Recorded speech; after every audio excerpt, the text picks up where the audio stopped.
Film की शुरुआत साल 1969 से होती है, जहां हम आयरिस और उसके बॉयफ्रेंड पॉल को देखते हैं। आज पॉल ने आयरिस के लिए एक सरप्राइज तैयार किया था। वो उसे एक अनजान जगह ले जाकर उसकी आंखों पर बंधी पट्टी हटाता है। जैसे ही आयरिस अपनी आंखें खोलती है, सामने का नज़ारा देखकर वो हैरान रह जाती है। उसके सामने था स्काई व्यू रेस्टोरेंट और उसी दिन इसका ग्रैंड ओपनिंग होने वाला था। पॉल बहुत एक्साइटेड था और आयरिस के चेहरे पर भी खुशी साफ झलक रही थी। बस थोड़ी ही देर बाद उसे इतनी ऊंचाई देखकर डर सा लगने लगा। फिर भी वो पॉल के साथ अंदर चली जाती है। आयरिस, पॉल और कैम्बेल लिफ्ट में चढ़ते हैं। वो लिफ्ट दुनिया की सबसे बड़ी लिफ्ट थी, जो 9000 टन तक का वजन उठा सकती थी। लिफ्टमैन बहुत खुश था। वो सबको मुस्कुराते हुए रेस्टोरेंट की खूबियां बता रहा था। पर आयरिस को ऊपर जाते हुए उसे बेचैनी महसूस होने लगी। जब वो टॉप फ्लोर पर पहुंचे तो पॉल ने रिसेप्शन पर अपनी रिजर्व टेबल के बारे में पूछा, लेकिन रिसेप्शनिस्ट ने कहा कि टेबल रिजर्व नहीं हुई। ये सुनकर पॉल थोड़ा निराश हो गया। फिर वो आयरिस के पास गया और दोनों बात करने लगे। आयरिस को अचानक उल्टी जैसा महसूस हुआ तो वो वॉशरूम चली गई। इसी दौरान बारटेंडर ने शैंपेन की बोतल खोली, लेकिन उसका कॉर्क जोर से उड़कर ऊपर लगे झूमर से टकरा गया। टक्कर इतनी तेज थी कि झूमर का एक नुकीला टुकड़ा टूटकर नीचे गिर पड़ा। नीचे स्काई व्यू रेस्टोरेंट का फर्श था, जिसके बीच वाला हिस्सा कांच का बना हुआ था और वही नुकीला टुकड़ा सीधा उसी कांच पर गिरा। टक्कर से वहां एक क्रैक पड़ गया। नीचे बिल्डिंग्स जॉइंट्स जो हल्के हल्के हिलते दिखाई देते हैं, और इसे जल्दबाजी में बनाने का असर अब दिखने लगा था। शायद यही जगह इस पूरी स्ट्रक्चर की कमजोर कड़ी थी। इसी बीच आयरिस की मुलाकात रेस्टोरेंट में गाना गा रही सिंगर और उसके छोटे बेटे से होती है। बातों बातों में सिंगर मुस्कुराते हुए पूछती है, क्या तुम प्रेग्नेंट हो? आयरिस थोड़ा शर्माती है और धीरे से कहती है, हाँ। वो ये बात अब तक पॉल को नहीं बता पाई थी और शायद इसी वजह से उसे उल्टी और बेचैनी महसूस हो रही थी। सिंगर उसे आशीर्वाद देती है और फिर अपने बेटे के साथ खेलने लगती है। आयरिस पॉल के साथ ओपन स्पेस में जाती है, जहां पॉल उसे शादी के लिए प्रपोज करता है। आयरिस बहुत खुश होती है और पॉल को बताती है कि वो प्रेग्नेंट है। उसे डर था कि पॉल नाराज होगा, लेकिन वो बहुत खुश हो जाता है और उसे रिंग पहनाता है। वहीं एक बच्चा सिक्का उछाल रहा था। गार्ड उसे रोकता है, लेकिन बच्चा नहीं मानता और सिक्का नीचे फेंक देता है, जो हवा से वेंट में जाकर एक फैन में फंस जाता है। ऊपर पार्टी चल रही थी, सब नाच रहे थे। उसी वक्त नीचे से फ्लेमेबल गैस लीक होने लगती है। सिक्का फैन से टकराकर पाइप में लगता है और आग फैलने की वजह बनता है। अचानक ग्लास फ्लोर में दरार बढ़ जाती है। आयरिस को कुछ गड़बड़ महसूस होती है और वो पीछे हट जाती है। तभी पूरा ग्लास फ्लोर टूट जाता है और लोग नीचे गिरने लगते हैं। आयरिस पॉल को बचाने की कोशिश करती है, लेकिन वो नीचे गिर जाता है। नीचे आग फैल जाती है। लोग चीखते हुए भाग रहे होते हैं। एक औरत अपने बेटे को बॉक्स में रखकर बचाने की कोशिश करती है। अब पूरी बिल्डिंग में आग फैल चुकी थी। ग्लास सेक्शन टूट चुका था और बिल्डिंग जॉइंट से झुककर नीचे गिरने लगी, जिससे कई लोग नीचे गिर गए और कुछ लोग विंडो ग्लास से टकराकर बच गए। तभी वो सिक्का जो झूमर पर अटका था नीचे गिरता है। वो पियानो से टकराता है, जो फिर फिसलकर ग्लास विंडो पे गिरता है और कई लोगों की जान ले लेता है। कुछ लोग लिफ्ट से भागने की कोशिश करते हैं, लेकिन लिफ्ट वजन झेल नहीं पाती और टूट जाती है। अंदर मौजूद लोग कुचलकर मर जाते हैं। यहाँ तक कि रिसेप्शनिस्ट भी 2 हिस्सों में बंटकर खत्म हो जाता है। जो लोग सीढ़ियां लेते हैं वो भी नहीं बच पाते, क्योंकि सीढ़ियां बीच में ही टूट जाती हैं। अब बस वही सिक्के वाला बच्चा बचा होता है, जो नीचे पहुंचकर खुश है कि वो जिंदा है।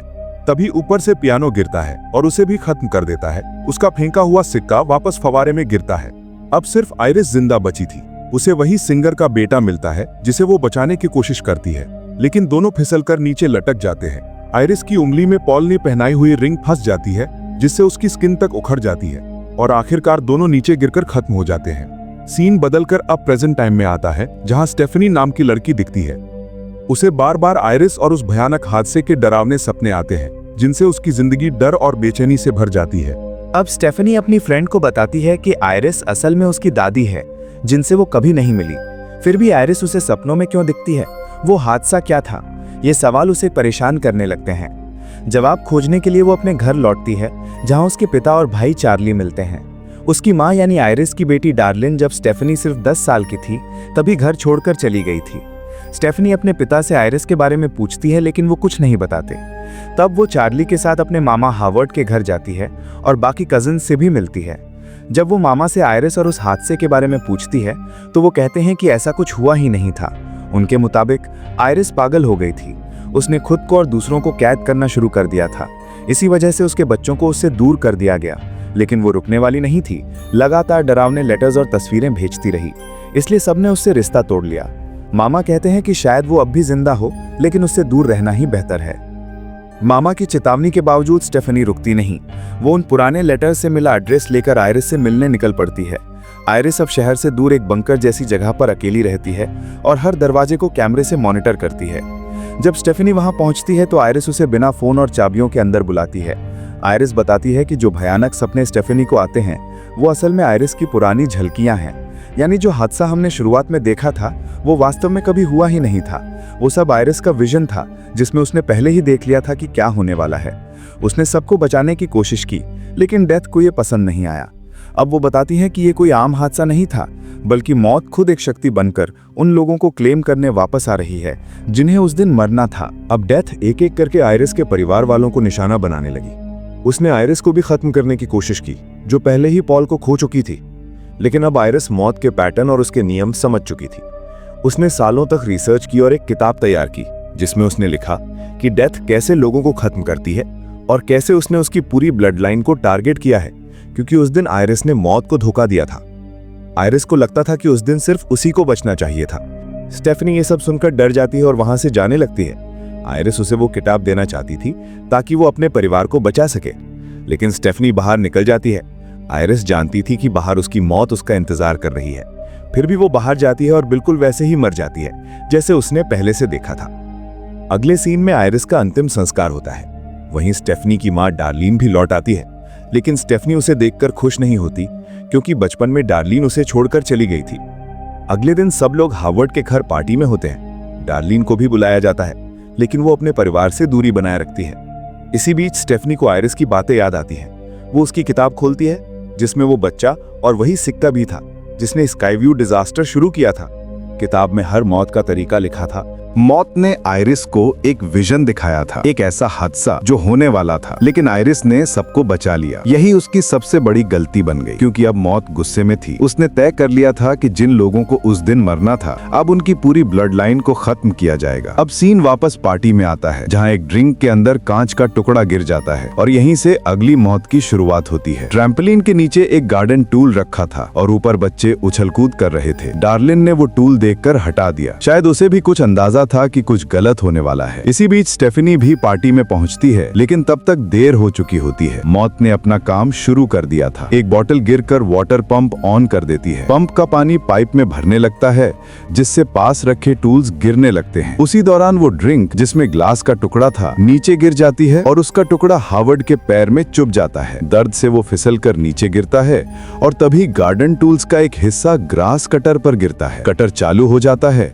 और सीधा हार्वर्ड के चेहरे पर जा लगता है, जिससे उसकी मौके पर ही मौत हो जाती है। उसके फ्यूनरल के बाद स्टेफनी आयरिस की किताब को ध्यान से पढ़ती है। उसमें उसे एक नाम मिलता है, JB। स्टेफनी फिर अपने परिवार का फैमिली ट्री बनाती है। आयरिस और पॉल, उनके बच्चे हार्वर्ड और डार्लिन, हार्वर्ड के बच्चे बॉबी, एरिक और जूलिया, और डार्लिन के बच्चे स्टेफनी और चार्ली। वो सबको समझाती है कि स्काईव्यू डिजास्टर में उस दिन सबको मरना था, लेकिन आयरिस ने सबको बचा लिया। मौत का खेल वहीं से अधूरा रह गया था, इसलिए अब वो वापस आई है अपने सभी अधूरे शिकारों को क्लेम करने। और सबसे डरावनी बात यह है कि जिन लोगों को मरना चाहिए था, उन्होंने आगे अपनी फैमिली बना ली। यानी ये पूरा फैमिली ट्री कभी होना ही नहीं चाहिए था। इसलिए अब डेथ सिर्फ उन्हें नहीं, बल्कि उनकी पूरी ब्लड लाइन को खत्म कर रही है। स्टेफनी की बातों पर कोई विश्वास नहीं करता। सब उसे भी आयरिस की तरह पागल समझते हैं। इससे वो बहुत परेशान होती है और महसूस करती है कि शायद आयरिस को भी ऐसा ही लगा होगा। उसी रात हम एरिक पर देखते हैं, जो अपने टैटू पार्लर में था। वो अपने पिता की याद में टैटू बनवा रहा था। तभी म्यूजिक के बेस से कुछ सामान गिरता है और एक केमिकल बोतल टूट जाती है। दूसरी तरफ फैन के पास लगी चेन टूटकर उसकी नाक की पियर्सिंग में फंस जाती है। वो उसे हटाने की कोशिश करता है, लेकिन अब तक केमिकल में आग फैल चुकी थी और पूरे पार्लर में आग फैल जाती है। अगली सुबह स्टेफनी चार्ली को जगाती है और कहती है कि उन्हें एरिक को बचाने जाना होगा। वो एरिक के घर जाते हैं, जो कल रात के हादसे में सुरक्षित बचा था। स्टेफनी उन्हें संभल कर रहने के लिए कहती है, लेकिन कोई नहीं मानता। जूलिया भी वहाँ मौजूद थी और उसकी भी कोई नहीं सुनता। सबको यही लगता है कि ये सब सिर्फ हादसे हैं। अब स्टेफनी का ध्यान पूरी तरह एरिक पर था। तभी जूलिया जो सड़क किनारे थी उसे एक बॉल लगती है और वो ट्रैश बिन में गिर जाती है। ट्रैश ट्रक बिन को उठाकर अंदर डाल देता है, जिसमें जूलिया भी फंस जाती है। सब उसे बचाने की कोशिश करते हैं, लेकिन वो बिन के बीच में फंसकर मर जाती है। अगले सीन में पूरा परिवार बहुत परेशान था। स्टेफनी बताती है कि डेथ बहुत चालाक है, उसने उनका प्लान समझ लिया था और इसलिए उसने अपना प्लान बदल दिया। अब कोई भी कभी भी मर सकता है। लेकिन एरिक की माँ कहती है कि ऐसा नहीं है, डेथ का ऑर्डर वही है, क्योंकि एरिक हावर्ड का बेटा नहीं है, वो किसी अफेयर से पैदा हुआ था, इसलिए वो इस ब्लड लाइन में शामिल ही नहीं होता। यानी अब समझ आता है कि वही वजह थी जिससे वो बच गया था। जूलिया हावर्ड की पहली संतान थी, इसलिए उसकी मौत हुई। एरिक बहुत दुखी हो जाता है,